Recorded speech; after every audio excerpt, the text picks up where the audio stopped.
बंधुगण आम चैनल को आपको स्वागत। मुझे आपण बात्या फनी विषय कहवाक जाऊँगी। फनीर लाटेस्ट अपडेट आपको देवाक जाऊँगी।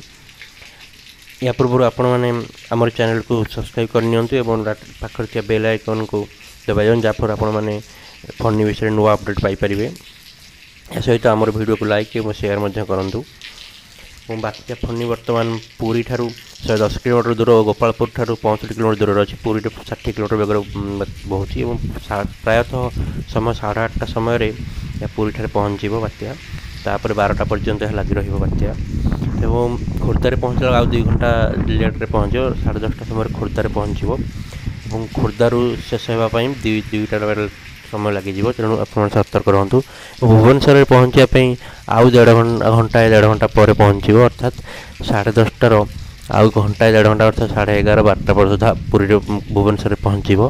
भुवनेश्वर पहुँचला यह प्राय संध्या पर्यंत भुवनेश्वर लगी रहा। कटक आउ अध घंटे पर कटक पहुँचो अर्थात 1टाए सुधा कटक पहुँचो बात्या। यह हूँ लगी रहा संध्या सुधा बात्या लगी रहा कटक। यह आस्ते आस्ते उत्तर पूर्व दिग गति करी बालेश्वर आड़ को गति कर। तेणु यह हूँ लाटेस्ट अपडेट और नुआ किसी अपडेट आसिले आपको जनइबी। घंटा प्रति यार गति प्राय पुरी ठारे पहुँचला घंटा प्रति 200 किलोमीटर गति रही।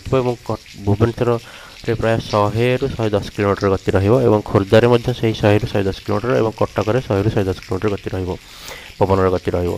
तेणु आपण मैंने सतर्क रुहतु एवं आमर नुआ अपडेट आमर चैनल को सब्सक्राइब करूँ।